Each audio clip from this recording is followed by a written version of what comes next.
Բարև ձեզ սիրելի հայրենակիցներ, այսօր մայիսի 9-ն է, մեր պետական տոնացություն այսօրը նշում է որպես հաղթանակի և խաղաղության օր։ Այսօրվա խորհուրդը պայմանավորված է հայրենական մեծ պատերազմում 1945 թվականին առաջադեմ մարդկության տարած հաղթանակով ֆաշիզմի դեմ։ Այդ հաղթանակում իր ծանրակշիռ մասնակցությունն է բերել նաև հայ ժողովուրդը, իր նվիրական և հերոսական զավակներով, որոնք մասնակցել են հայրենական պատերազմին, տվել անդառնալի հսկայական կորուստներ և եղել են ոչ միայն այդ պատերազմի մասնակիցները, այլ նաև այդ պատերազմի ղեկավարները։ Դրանից հետո անկախ Հայաստանում մայիսի 9-ը մեզ համար նշանավորվեց նաև նոր հաղթանակներով։ Մայիսի 8-ի Շուշի ազատագրումը, Արցախի պաշտպանության բանակի կազմավորումը եռապատկեց այդ տոնը, դարձնելով եռատոն։ Ցավոք սրտի, այսօր մենք այս տոնի խորհրդից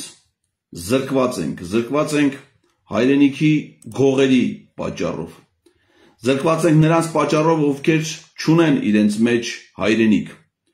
ովքեր չեն սիրում մեր ժողովրդին, ովքեր ատում են մեր պետությունը և մեր ժողովրդին։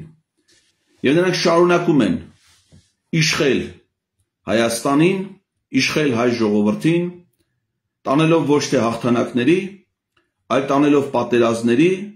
և տանելով պարտությունների և կորուստների։ Այսօրվա մեր զրույցի հիմնական նպատակը այս ողբերգությունը կանխելն է։ Վարչապետին անվստահություն հայտնելը կամ իմպիչմենտի գործընթացը նախաձեռնելը հենց այս նպատակն ունի՝ կանխել այս թշնամական ռեժիմի մահաբեր ընթացքը, պատժի և պատասխանատվության արժանացնել նրանց իրենց գործած հանցանքների և մեղքերի համար, ամրապնդել մեր պետությունը, ստեղծել բարենպաստ կյանքի պայմաններ մեր ժողովրդի համար, զարգացնել մեր երկիրը և դարձնել հայ ժողովրդին իրապես արժանի պետություն։ Այս նպատակն է, որ մեզ մղել է դեպի պայքարի և այդ պայքարին տալով ոչ թե անորոշ, այլ խիստ որոշակի, խիստ կոնկրետ դրսևորումներ։ Եվ դա օրինական, սահմանադրական ճանապարհով, ժողովրդի կամքով, իշխանություններից իրենց պատասխանատվության շրջանակներում որոշումների ակնկալումն է։ Իշխանությունը, ընտրված իշխանությունը մեր երկրում դա ազգային ժողովն է։ Ազգային ժողովն է ձևավորում կառավարություն, ազգային ժողովն է իրավասու փոխել այդ կառավարությանը, եթե դա չի իրագործում այն ծրագիրը, որը հավանության արժանացել ազգային ժողովի կողմից, եթե այդ գործունեությունը ունի հակասություններ մեր երկրի սահմանադրության և օրենքների հետ, մեր երկրի հիմնադիր փաստաթղթի անկախության հռչակագրի հետ, և պետք է փոխվի այդ իշխանությունը, այլ ոչ թե սահմանադրությունը, այլ ոչ թե անկախության հռչակագիրը,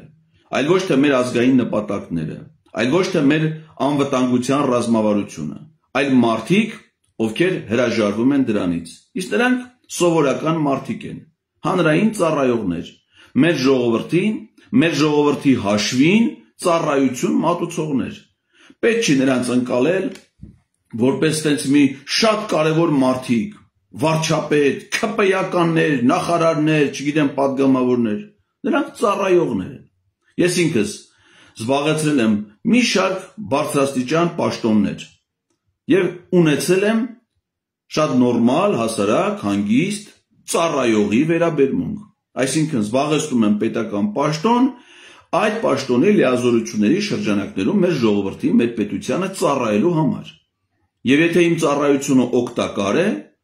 ապա այդ ծառայողը արժանի է խրախուսանքի, առաջխաղացման, նոր հնարավորությունների ընձեռման, իսկ եթե նրա ծառայությունը արդյունավետ չէ, նրա հետ վարվում են շատ հանգիստ,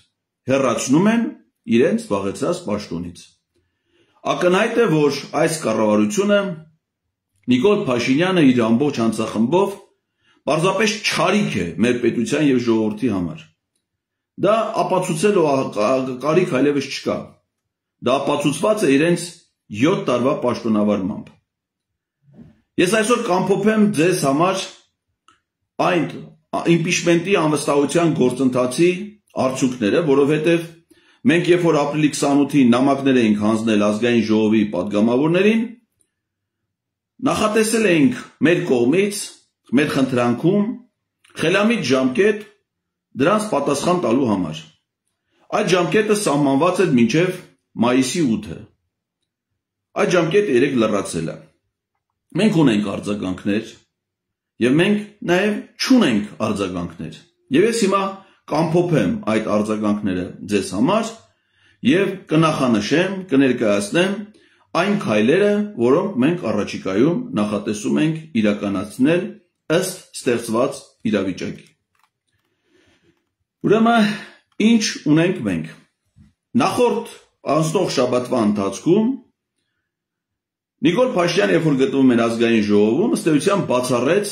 արտահերթ ընտրություններ անցկացնելու իր մտադրությունը։ Նախ ասեմ, որ արտահերթ ընտրություն անցկացնելը դա միայն իր ցանկությամբ չի, որ պայմանավորված է։ Մենք ունենք ընդամենը համապետական մեկ ընտրություն, դա ազգային ժողովի ընտրությունն է։ Ազգային ժողովի ընտրությունը կարող է լինել արտահերթ միայն մի դեպքում, երբ ազգային ժողովը լուծարվում է։ Իսկ ազգային ժողովի լուծարման հիմքերը սահմանված են սահմանադրությամբ։ Այսինքն պետք է վարչապետը հրաժարական տա եւ ազգային ժողովը երկու անգամ վարչապետ չընտրի։ Միայն այդ դեպքում է ազգային ժողովը լուծարվում։ Ակնհայտ է, որ Նիկոլ Փաշինյանը հիմա հրաժարականի մտադրություն չունի, վախենում է, որ իր հրաժարականի դեպքում թույլ չի տրվի, որ նա իշխանազավթում իրականացնի, ինչպես արել է 18 եւ 21 թվականներին, եւ նաեւ վախենում է, որ այդ հրաժարականից հետո ազգային ժողովը կարող է իսկապես նրա փոխարեն ընտրել այլ վարչապետ։ Հետևաբար այդ վախերը թույլ չեն տալու նրան գնալ արտահերթ ընտրություն արհեստականորեն կազմակերպելու ճանապարհով, ինքն էլ է դա հասկացել եւ հայտարարեց, որ դա հնարավոր չի։ Այսինքն, եթե արտահերթ ընտրությունը չի լինելու, ուրեմն Նիկոլ Փաշինյանի իշխանությունից հեռացնելու մնում է ընդամենը երկու ճանապարհ՝ հերթական ընտրություններ, որոնք նախատեսված են 2026 թվականին, եւ անվստահության գործընթաց։ Այն ինչ որ նախատեսված է 2026 թվականին, մենք հիմա 2025 թվականի մայիսին չենք քննարկում։ Դա գալու է մեր կամքից անկախ, դա գալու է բնության ուժով, հետևաբար մենք հիմա չենք կարող քննարկել, թե ինչ պետք է լինի 2026 թվականին։ Եթե մեզնից պահանջում է իրականացնել գործողություններ, ապա այդ գործողությունները պետք է վերաբերվեն հիմիկվա ընթացքներին, այսօրվա մեր քայլերին։ Հետևաբար, այս պայմաններում անվստահության կամ իմպիչմենտի գործընթացը դառնում է էքսկլյուզիվ, դառնում է բացառիկ, ուրիշ այլ տարբերակ նրան իշխանությունից հեռացնելու, քան իմպիչմենտն է, այլևս գոյություն չունի։ Իդեպ ասեմ, երբ որ մենք սահմանել ենք մայիսի 8-ը որպես մեզ ակնկալվող պատասխանի վերջնաժամկետ, դա էլ իր մեջ իր խորհուրդն ունի, որովհետև մայիսի 8-ը այն գեղեցիկ օրը մինչև 2018 թվականի, երբ որ մենք նշում ենք որպես Շուշի ազատագրման օր եւ մեր եռատոն, 2018 թվականից դարձավ հայ ժողովրդի պատմության ամենաողբերգական, ամենադժբախտ օրերից մեկը, որովհետև այդ օրը Նիկոլ Փաշինյանը 2018 թվականին ընտրվեց Հայաստանի վարչապետի պաշտոնում։ Եթե 2025 թվականի ապրիլի 28-ին ազգային ժողովի պատգամավորները, որոնք ստացել էին մեր առաջարկը, սկսեին անվստահության գործընթաց եւ համախմբեին մեր ժողովրդին այդ գաղափարի շուրջ, ապա միգուցե այս տարվա մայիսի 28-ին, հենց այդ նույն օրը, ազգային ժողովը ոչ թե Նիկոլ Փաշինյանը գորգռար եւ ճղճղար այդ պատգամավորների վրա, նրանց սպառնալով բանտեր նետել, այլ լիներ ճիշտ հակառակը։ Այդ օրը ազգային ժողովը հենց անվստահություն հայտներ Նիկոլ Փաշինյանին։ Ցավոք սրտի մենք բաց թողեցինք նաև այդ խորհրդանշական օրվա գաղափարը, բայց առաջիկա օրերը իրենց խորհրդով դեռ առջևում են։ Հունիսի 1-ը Կիրակի օրը Նիկոլ Փաշինյանի ծննդյան օրն է, եւ միգուցե կարելի է նրա ծննդյան օրվան ընդառաջ մի լավ գեղեցիկ նվեր պատրաստել նրան քրեակատարողական հիմնարկում մատուցելու համար։ Այդ հնարավորությունը դեռևս կա եւ այդ հնարավորությունը մենք բաց թողնելու իրավունք չունենք։ Ես ձեզ չեմ ուզում կրկնել այն ամենը, ինչ որ ես ասել եմ մի քանի օր առաջ մայիսի 5-ին այս թեմայով ներկայացվող զեկույցի ժամանակ եւ կասեմ միայն այն, ինչ ունենք այս պահին, այսինքն մայիսի 9-ի ամփոփման դրությամբ։ Մեր նամակին ի պատասխան մենք գրավոր պատասխաններ, ինչը որ ենթադրում էր քաղաքավարությունը, որ падգամավորների պարտականությունը, որ փոստային կապի միջոցով ինչպես ուղարկել էինք, այնպես էլ ստանանք, փոստով ես որևէ падգամավորից դեռ նամակ չեմ ստացել։ Միգուցե նրանք ուղարկել են դեռ փոստային կապի ծառայությունը տեղ չի հասցրել, հաշվի առնելով, որ նաև այսօր ոչ աշխատանքային օր էր, բայց գրավոր նամակներ, մեր նամակներին ի պատասխան ես ստացել եմ ազգային ժողովի հետևյալ падգամավորներից։ Քաղաքացիական պայմանագիր խմբակցությունից գրավոր պատասխանել է падգամավոր Թաքուհի Ղազարյանը, նամակը որպեսզի ամբողջությամբ ձեզ չընթերցեմ, մոտավորապես հետևյալ բովանդակություն ունի, որ ինքը չի պատրաստվում իրականացնել վարչապետին անվստահություն հայտնելու գործընթաց, համամիտ է կառավարության վարող քաղաքականության հետ, կիսում է այդ կառավարության գործունեության քաղաքական պատասխանատվությունը։ Այդ նամակը իհարկե ինձ չի բավարարել որպես պատասխան եւ ես առաջիկայում հանդիպում եմ խնդրելու տիկին Ղազարյանից այդ նամակի եւ իմ նամակի եւ իր նամակի բովանդակությունները համադրելու եւ քննարկելու նպատակով։ Ինձ գրավոր պատասխանել է քաղաքացիական պայմանագիր կուսակցության վարչության նախագահի տեղակալ, այսինքն Նիկոլ Փաշինյանի տեղակալը կուսակցության գծով եւ այդ խմբակցության падգամավոր Վահագն Ալեքսանյանը։ Վահագն Ալեքսանյանը նույնպես չի հասկացել իմ նամակի բովանդակությունը եւ տվել է մոտավորապես այնպիսի պատասխան, որ բնականաբար նշել է, որ ինքը չի նախաձեռնելու նման գործընթաց եւ առաջարկել է, որպեսզի ես ճնշում գործադրեմ Հայաստան խմբակցության վրա, որպեսզի թեկնածու առաջադրեն Ռոբերտ Քոչարյանին կամ Լևոն Քոչարյանին կամ նաեւ այլ թեկնածուների խոստանալով նրանց ուղարկել թոշակի քաղաքական թոշակի ազգային ժողովի ամբիոնից։ Իհարկե դա անլուրջ ցնդաբանություն է, նրա այդ պատասխանը, որովհետև ես իմ նամակում իրեն ուղված որևէ թեկնածուի, այդ թվում Ռոբերտ Քոչյանի կամ Լևոն Քոչյանի անուն չեմ տվել, եւ եթե ինքը ցանկանում է նրանց տեսնել վարչապետի թեկնածուի կարգավիճակում, ապա ինքն է կարող Ռոբերտ Քոչյանի կամ Լևոն Քոչյանի թեկնածություն առաջադրելով սկսել անվստահության գործընթաց։ Ես իրեն նման առաջարկ չեմ ներկայացրել։ Ես առաջիկայում եւս հանդիպում եմ նախատեսում Վահագն Ալեքսանյանի հետ իր այդ նամակի բովանդակությունը իր հետ քննարկելու նպատակով։ Ես գրավոր նամակ եմ ստացել ազգային ժողովի պատիվ ունեմ խմբակցության падգամավոր Թաքուհի Թովմասյանից։ Տիկին Թովմասյանը ինձ ուղարկել է այն գրությունը, այն հայտարարությունը, որը պատիվ ունեմ խմբակցությունը հրապարակել է, բոլորը ծանոթ եք այդ հրապարակմանը, ներեցեք, եւ դրա հետ միասին նաեւ նշել է, որ ինքը այս ընթացքում փորձել է ջանքեր է գործադրել տարբեր գործիչների հետ խորհրդակցել, բարձելու համար նրանց կարծիքը, արդյոք նրանք ցանկանում են առաջադրվել վարչապետի թեկնածու, որպեսզի ինքը այդ թեկնածության առաջադրումներով սկսի անվստահության գործընթաց եւ իր տեղեկություններով չնշելով մարդկանց անուններ, թե ում հետ է խորհրդակցել, նշել է, որ իրեն չի հաջողվել գտնել մի քաղաքական գործիչ, ով այս պահին համամիտ է առաջադրվել վարչապետի թեկնածու։ Սա է տիկին Թովմասյանի պատասխանը։ Առանձին պատասխան է ներկայացել ոչ թե ինձ գրավոր, այլ Facebook-յան իր էջում եւ ազգային ժողովում ճեպազրույցում Հայաստան խմբակցության падգամավոր Աղվան Վարդանյանը, որին ես շատ մանրամասն նախադասություն առ նախադասություն վերլուծել եմ Գառնիկ Իսագուլյանի հեղինակային ազգային անվտանգություն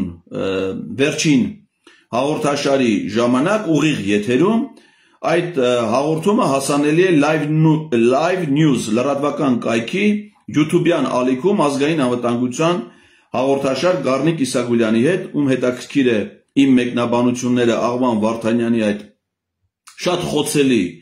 ուրեմն տեսակետներին եւ նամակին կարող եք ծանոթանալ այդ տեսագրության մեջ ձեր ուշադրությունը հիմա դրանով չեմ ուզում ծանրաբեռնել։ Մենք այս ընթացքում ունեցել ենք նաեւ երկու խմբակցությունների հայտարարությունները, մեկին ես անդրադարձել եմ մայիսի 5-ի այս ձևաչափով ներկայացման ժամանակ, որովհետև դա եղել էր մայիսի 2-ին, խոսքը Հայաստան խմբակցության հայտարարության մասին էր, որը կրկին չափազանց խոցելի էր, մենք դա վերլուծել ենք, հիմա դրան նորից չեմ ուզում անդրադառնալ, եւ պատիվ ունեմ խմբակցության հայտարարությունը, որը նույնպես ունի խոցելի տեղեր, այն իմաստով, որ չնայած այն բանին, որ նա այդ հայտարարությունը չէր պարունակում գոնե մեզ ուղղված պահանջներ կամ նախապայմաններ, եւ ըստ էության առավել դրական տրամադրվածություն ուներ նախաձեռնության վերաբերյալ, սակայն ֆունկցիոնալ իմաստով դա այս պահի դրությամբ նույնպես օչինչ է, որովհետեւ պատիվ ունեմ խմբակցությունը ստորագրությունները դրել էր հայտարարության տակ, այլ ոչ թե ազգային ժողովի որոշման նախագծի, որը կնախաձեռներ վարչապետին անվստահություն հայտնելու գործընթաց։ Այսինքն մենք պատգամավորներին չէինք դիմել, որպեսզի նրանք մեզ պատասխաններ ուղարկեին հայտարարություններով կամ գրավոր տեսքով։ Մեր ակնկալիքն էր,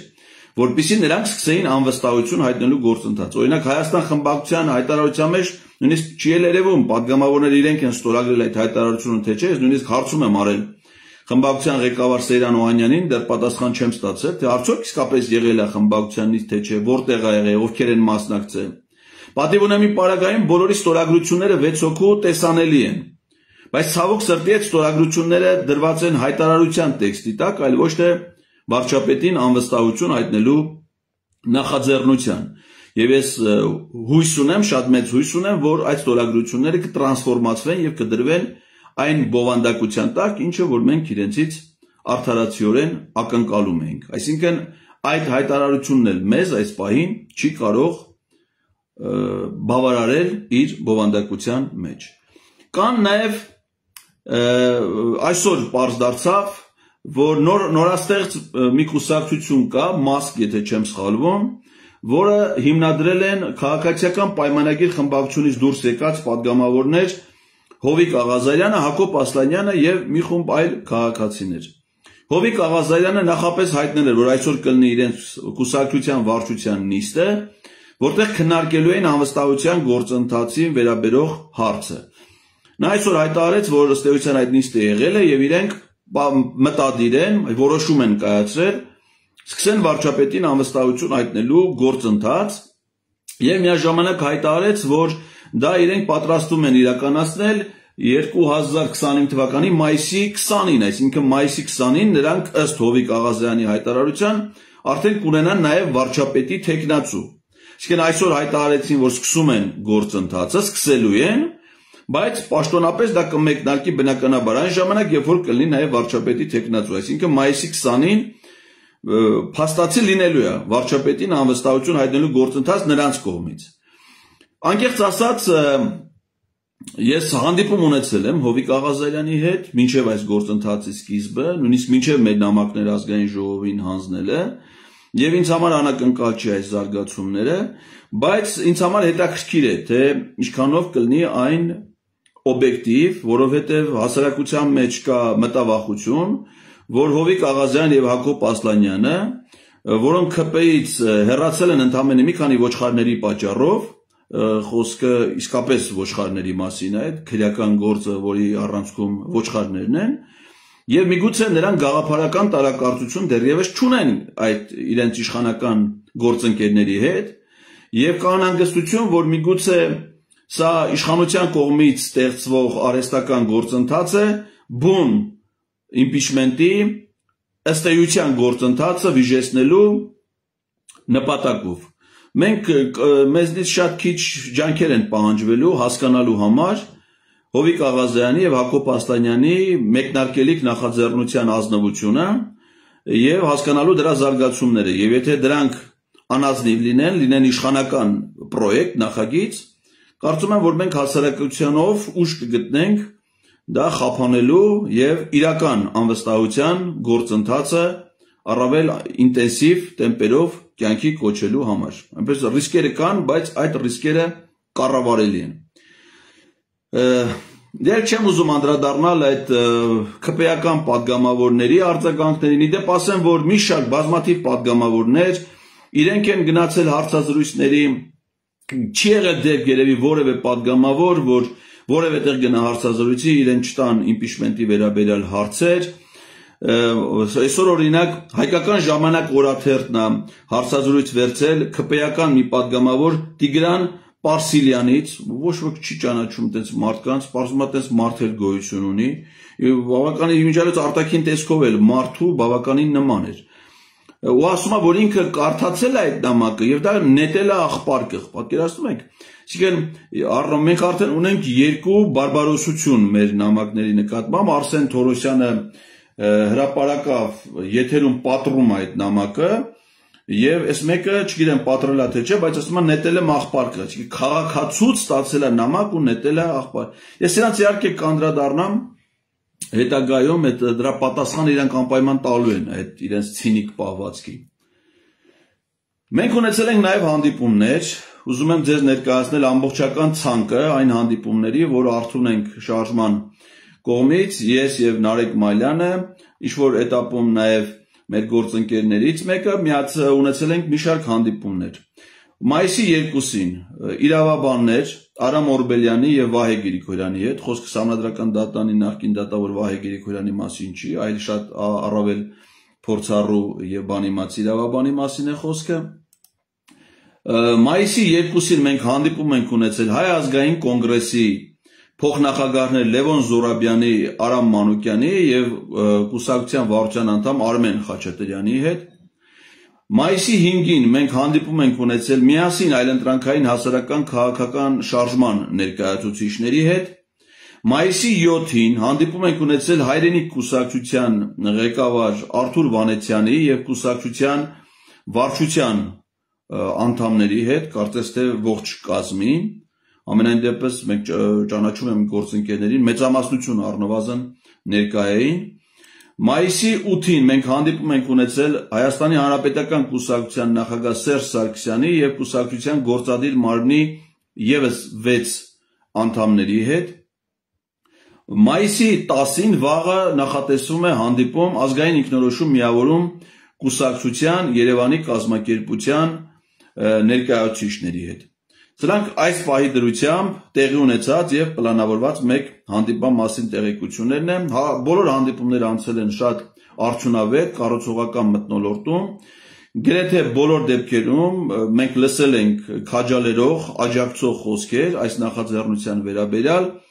Առանձին դեպքերում եղել են նաեւ առավել առարկայական զրույցներ, մասնավորապես միասին շարժման, հայրենիք կուսակցությունում, հանրապետական կուսակցությունում, որի արդյունքները ակնկալում ենք առաջիկա ժամանակաշրջանում։ Հիմա ամփոփելով նաև տարբեր падգամավորների արձագանքը, այս պահի դրությամբ, երբ որ մենք այլևս չենք էլ սպասում նոր նամակների ստանալ եւ այլևս այս իմաստով ամփոփում մենք չենք իրականացնի, արդյունքները հետևյալն են։ Մեծամասնությունը падգամավորների առհասարակ չեն արձագանքել, այսինքն քաղաքացիական պայմանագիր կուսակցության падգամավորները բաց այդ նամակ պատռողներից եւ առանձին ճեպազրույցում մի քանի падգամավորների տեսակետներից ընդհանուր առմամբ չեն արձագանքել։ Հայաստան եւ պատիվ ունեմ խմբակցությունները արձագանքել են առավելապես իրենց խմբակցությունների հայտարարությունների տեսքով։ Սա էլ ընդունելի չէր, որովհետև մենք ակնկալում ենք յուրաքանչյուր падգամավորի անհատական քաղաքական պատասխանատվությունը եւ պատասխանը, այլ ոչ թե թիմային։ Մենք խմբակցությունների նամակ չենք գրել, որ խմբակցություններից պատասխան ակնկալենք։ Ուրեմն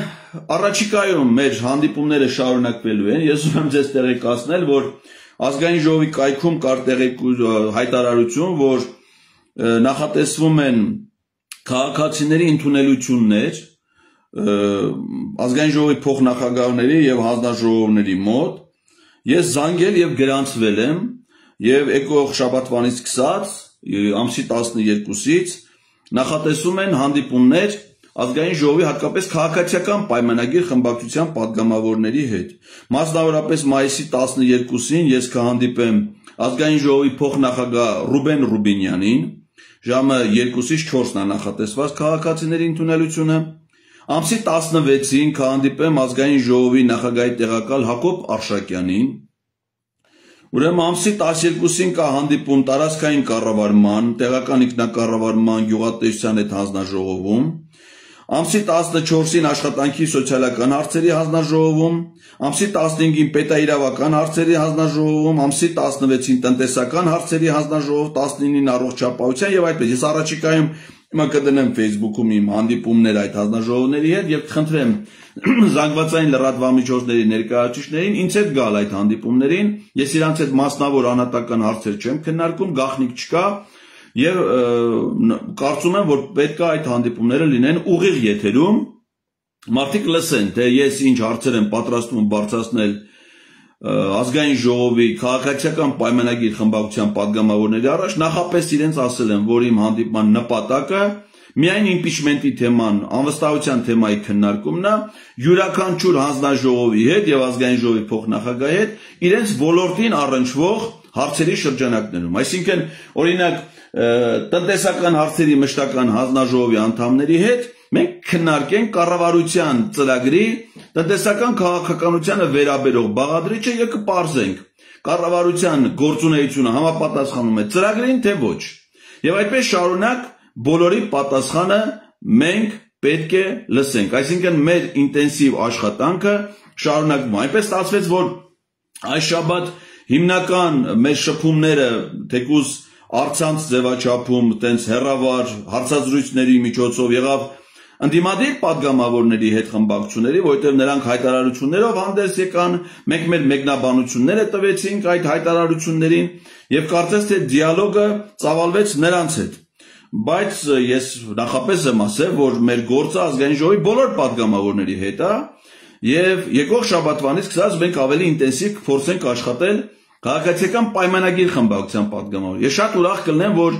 ընդդիմադիր խմբակցությունների падգամավորները միանան այս արշավին, որովհետև եթե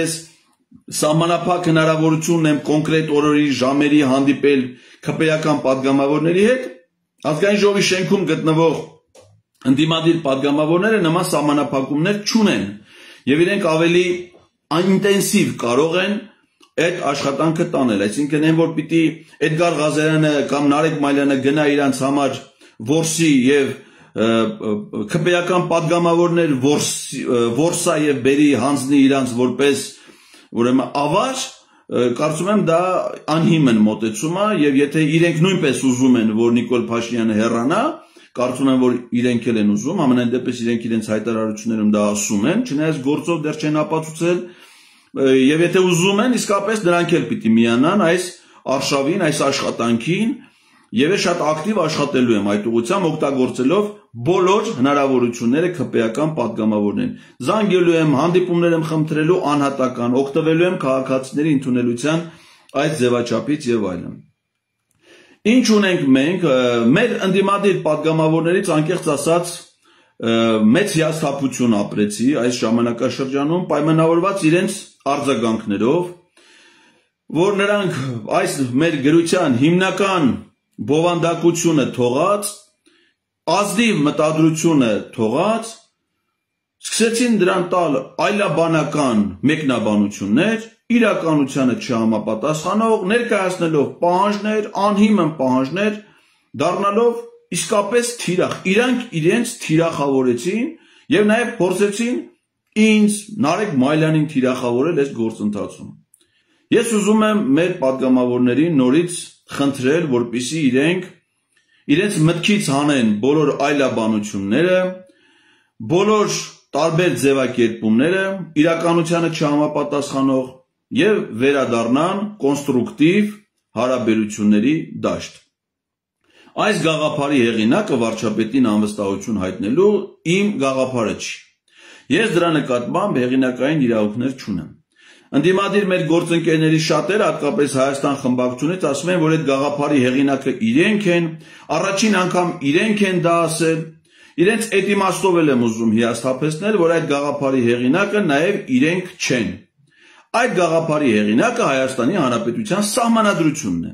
Սահմանադրության մեջ է նախատեսված, որ վարչապետին կարելի է անվստահություն հայտնել։ Եթե իրենք առաջինը գիտեին դրա մասին եւ չեն անում, դա ավելի վատ։ Ուրիշ բան, որ իրանք ասեին մենք չգիտեինք դրա մասին, դրա համար չենք արել։ Պարզվում է իրենք գիտեին, ու 2022 թվականից մինչև հիմա իմանալով, որ կա նման հնարավորություն, այդ հնարավորությունը չեն գործածել։ Դա շատ վատ է, որ չեն գործածել։ Որ իրենք ասում են, որ իրենք տեսնում են, որ կա այդ հնարավորությունը, անհրաժեշտությունը, ինչ որ մեկը չպիտի նստի լայվերով իրենց ասի, թե իրենք ինչ անեն եւ այլն, այդ անհիմն մեծամտությունը նույնպես պետքա դնել մի կողմ։ Եթե իրենք գիտեն, հիմնավորումներն ունեն ու չեն անում, դա շատ վատ է։ Ավելի լավ կներ ասեին, որ մենք չգիտեինք, հիմնավորումները չէինք տեսնում, նոր ենք իմացել, դրա համար արագ կսկսենք։ Իսկ եթե պարզում է, որ իրենք նաև հիմնավորումների մասին գիտեն ու չեն անում, դա իրենց վիճակը ավելի բարդացնում է։ Եվ ամենևին պետք չի նման մեծամիտ կեցվածք ընդունել, առհամարանքով խոսել մարդկանց հասցեին, ընդ որում այն մարդկանց, ովքեր ամեն ինչ անում են հենց հատկապես իրենց գործունեության արդյունավետությունը բարձրացնելու համար, անում են կառուցողական դիրքերից։ Այդ անհիմն մեկնաբանությունները, որ թիրախավորվում է Հայաստան խմբակցությունը, որ սա արվում է Հայաստան խմբակցությանը թիրախավորելու համար, սա շանտաժ է, սա անում են թիրախավորելու համար երկրորդ նախագահին։ Այդ երկրորդ նախագահին ձեզնից ոչ մեկն ավելի քիչ չի հարգում, քան մենք։ Երրորդ նախագահին նույնպես, առաջինին էլ նույնպես, բոլորին էլ հարգում ենք ըստ իրենց արժանիքների, բոլորի հասցեին էլ պատրաստ ենք խոսել քննադատաբար, եթե այդ քննադատության առիթը կա, ցավոք սրտի այդ քննադատելու առիթն էլ կա։ Այս գործընթացի հետ նախագահները որևէ կապ չունեն։ Պարզ պատճառով, որ նախագահները ազգային ժողովի падգամավորներ չեն։ Պետք չի այն գործը, որ падգամավորները պետք է անեն, փորձեն տանել կապել մարդկանց հետ, ում որ իրանք միգուցե հարգում են, ում կարծիքը միգուցե լսում են, ում կարծիքով երբեմն նաև առաջնորդվում են։ Դա շատ նորմալ է։ Յուրաքանչյուրս էլ մեր կյանքում ունենք մարդիկ, որոնք մեզ համար ունեն կարևոր նշանակություն, որոնց կարծիքի հետ մենք հաշվի ենք նստում, որոնց հետ մենք խորհրդակցում ենք տարբեր հարցերում։ Ինձ համար նույնպես նման մարդիկ կյանքի բոլոր էտապներում էլ եղել են եւ հիմա էլ կան։ Բայց դրա արդյունքում անկախ դրանից, թե մարդ ում հետ է խորհրդակցում, ինչ քննարկումներ է ունենում, ունի իր պատասխանատվության շրջանակը։ Հետևաբար մեր падգամավոր գործընկերները չեն կարող իրենց պատասխանատվությունը վերագրել այլ մարդկանց, այդ թվում նախկին նախագահներին եւ նրանց դարձնել այս գործընթացի պատասխանատուներ։ Ոչ մի դեպքում դա չի կարելի անել եւ ես երբեք այդպես չեմ մտածել, որ այս գործընթացում նախկին նախագահներից որևէ մեկը ունի պատասխանատվություն։ Պատասխանատվության բաժինը հասանելի է միայն 107 հոգու։ Նրանք, ովքեր հիմա հանդիսանում են ազգային ժողովի падգամավորներ։ Եվ մենք մեր падգամավորներին բացարձակապես թիրախավորելու ոչ միայն ցանկություն, այլև նպատակ չունենք։ Ասենք օրինակ ես ենթադրենք թիրախավորեմ որևէ падգամավորի, որ ինչ անեմ, կարաք ասեք, ինչ ստանամ ես դրա դիմաց։ Մարդը, երբ որ մի գործունեություն է ծավալում, պիտի մոտիվացված լինի, չէ, շահագրգռված լինի։ Ասենք ենթադրենք մի падգամավոր թիրախավորվում է։ Ինչ օգուտ ես ունեմ դրանից, ինչ նպատակ ես պիտի ունենամ։ Նման բան գոյություն չունի։ Խնդրում եմ ձեր մտքից հանեք բոլոր այս տեսակի այլաբանությունները, այս մոտեցումը չափազանց ազնիվ է, իսկապես ազնիվ է, այն հիմնված է մեր երկրի օրենսդրության վրա եւ բխում է բացառապես մեր պետության եւ մեր ժողովրդի շահերից։ Այս գործընթացը ունի ընդամենը մեկ թիրախ։ Այդ թիրախի անունն է Նիկոլ Փաշինյան։ Ուրիշ որևէ թիրախ գոյություն չունի։ Ձեր գործունեություն չծավալելը, ձեր անգործությունը, այդ դա է դառնում թիրախ։ Այս գործընթացի հաջողության միակ շահառուն, միակը չէ, առաջին շահառուներից մեկը հենց падգամավորներն են, ովքեր այս գործը նախաձեռնելով ունենալու են միայն հաջողություն։ Ես նաև ինչ եմ ուզում ասել, որ այս գաղափարը կարճ ժամանակահատվածում ստացել է հանրային մեծ հնչեղություն եւ աջակցություն։ Եվ սա ամենևին պայմանավորված չի ոչ Էդգար Ղազարյանի, ոչ Նարեկ Մայլյանի հեղինակությամբ։